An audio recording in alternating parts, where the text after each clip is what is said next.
আসসালাম। আমাকে যে যেখান থেকে দেখছেন আশা করি সবাই ভালো আছেন, সুস্থ আছেন, নিরাপদে আছেন।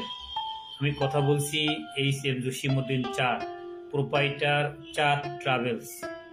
আমি এই মুহূর্তে আপনাদের সাথে যুক্ত আছি পুরানা পল্টন টাওয়ার, তৃতীয় তলা, ঢাকা থেকে।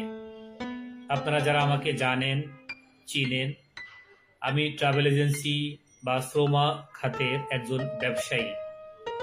শ্রম খাতের একজন ব্যবসায়ী হওয়া সত্ত্বেও আমি সমসাময়িক বিষয় নিয়ে কথা বলি শ্রম বাজারের যখন যে তথ্য পাই, সেই তথ্যগুলো বিশ্লেষণ আকারে কিংবা সর্বশেষ যে তথ্যটুকু আমার কাছে আসে কিংবা আমি সংগ্রহ করতে পারি, সে তথ্যটুকু আপনাদের সাথে শেয়ার করি। আমি চেষ্টা করি সে তথ্যর দ্বারা আপনাদের উপকারের। তো আপনারা শিরোনাম দেখেছেন, আজকে আমি এখানে শিরোনাম করেছি 18,000 শ্রমিক নিয়ে জরুরি কথা। আপনারা জানেন যে মালয়েশিয়ার শ্রমবাজার 22-24 সাল চলাকালীন অবস্থায় 31শে মে সর্বশেষ ফ্লাই বন্ধ হওয়ার পরে আটকে পড়া প্রায় 18,000 যাত্রী, যাদের বিএমইটি সম্পন্ন হয়েছিল। এই যাত্রীগুলো মালয়েশিয়া যাওয়া না যাওয়া নিয়ে অনেকটা আলোচনা, সমালোচনা, ঝামেলা ছিল। তো সেই পরিপ্রেক্ষিতে সর্বশেষ আমরা জানি মালয়েশিয়ার প্রধানমন্ত্রী এসেছিল বাংলাদেশের এবং মালয়েশিয়া দুদেশের মন্ত্রী পর্যায়ে, অর্থাৎ উপদেষ্টা কিংবা মন্ত্রণালয় পর্যায়ে, হাই কমিশন পর্যায়ে এগুলো নিয়ে আলোচনা চলমান ছিল।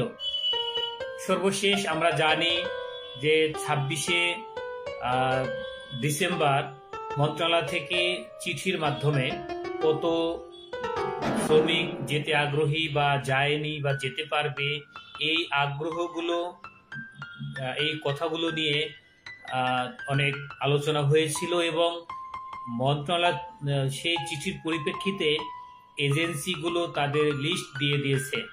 অর্থাৎ এজেন্সিতে সর্বশেষ যে লিস্ট ছিল, যে মূলত কারা মালয়েশিয়াতে সর্বশেষ যেতে আগ্রহী বা যেতে চায়, তাদের সেই লিস্ট দিয়েছিল।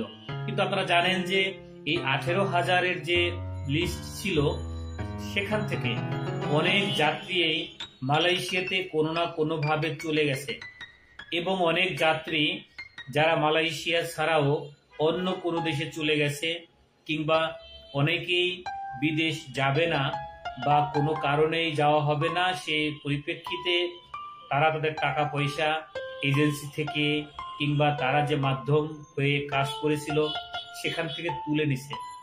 অনেকেই আবার তুলে নিতে পারেনি বা তুলে নেয়নি, কিংবা অনেকে মনে করছে যে যেহেতু আমরা 1 বছর 2 বছর অপেক্ষা করছি, তো সর্বশেষ আরো যদি 1 মাস 2 মাস অপেক্ষা করা লাগে, সেই অপেক্ষার জন্য অনেকে বসে আছে। আপনারা জানেন যে সর্বশেষ গত বুধবার, অর্থাৎ আজকে বুধবার, গত বুধবারে কারণ বাজারে একটি মানববন্ধন হয়েছিল।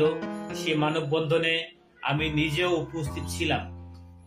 তো এই উপস্থিত থাকা অবস্থায় এখানে যারা উপস্থিত ছিলাম, যারা আটকে পড়া শ্রমিক কিংবা তাদের সহযোগী যারা উপস্থিত ছিলাম, প্রত্যেকেই আলোচনার এক শেষ মুহূর্তে আমরা মন্ত্রণালয় কিংবা সচিবের সাথে সরাসরি কথা বলার সুযোগ হয়েছে, যাদের তাদেরকে মন্ত্রণালয় থেকে আশ্বাস দেওয়া হয়েছে যে আগামী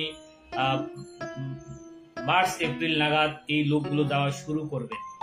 আপনারা জানেন যে গত 2 দিন আগেও পত্রিকা এবং টিভির মাধ্যমে আমরা যে নিউজ দেখতে পারছি, সেখানে উল্লেখ করা আছে প্রায় 8,000 যাত্রী মালয়েশিয়াতে তারা যেতে পারবে।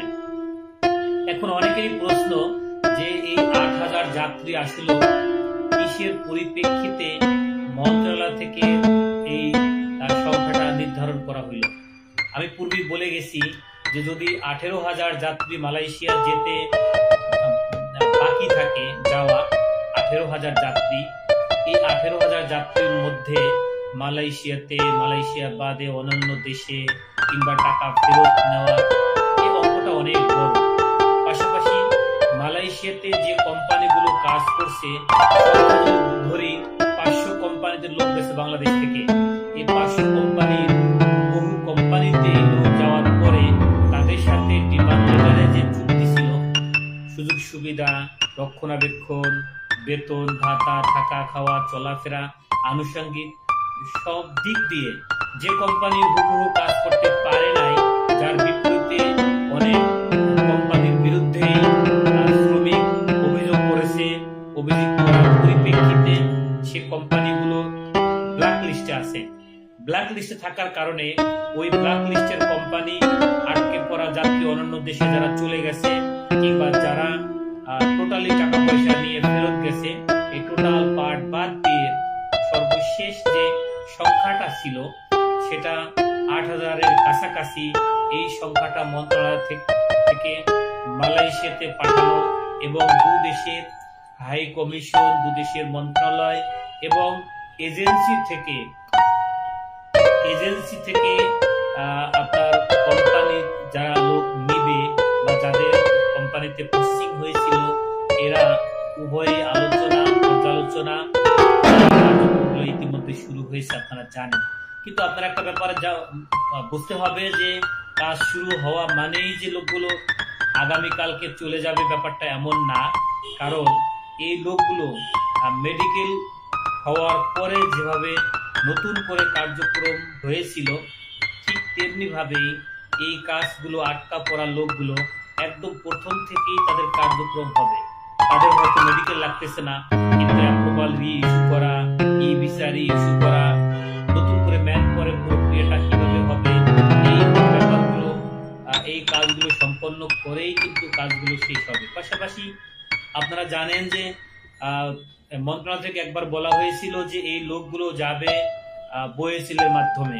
অর্থাৎ আমরা কি বুঝি যে বোয়েসেল যে কাজগুলো করে, এজেন্সির বাইরে বোয়েসেলের কাজগুলো সীমিত খরচে হয়, কিংবা তারা গভর্নমেন্ট টু গভর্নমেন্ট যে কাজগুলো তারা সহজে করতে পারে, সহজ শর্তে করতে পারে, কিংবা আটকে পড়া যে 100 লাইসেন্সের যে কাজগুলো ছিল, আমরা যেটাকে সিন্ডিকেট ভাবি বা বুঝি, এই 100 লাইসেন্সেরই অধিকাংশ লাইসেন্সই এখন হতে পারে ব্যবসায়িক কারণে ঝামেলা যুক্ত আছে, কিংবা অনেকেই আছে এই লোকগুলো পাঠানোর ব্যাপারে অনীহা প্রকাশ করতেছে, অনেকেই দায়িত্ব দিচ্ছে না। মধ্যস্থতা যারা আছে, সহযোগী এজেন্সি বলি, এজেন্ট বলি, গ্রামের ভাষায় দালাল বলি, আমরা যে ভাষায় বলি না কেন, এই অনীহার জায়গা থেকে তো দোদুল্যমান হওয়া, ওদিকে যাত্রীগুলো মালয়েশিয়া পাঠানোর ব্যাপারে সরকারের সদিচ্ছা থেকেই হয়তোবা বোয়েসেলকে দায়িত্ব দেওয়া হয়েছে, কিংবা বোয়েসেল এই লোকগুলো পাঠানোর ব্যাপারে দায়িত্ব দিচ্ছে বা দিবে। তো আদৌ বোয়েসেলের মাধ্যমে লোকগুলো যাবে কিনা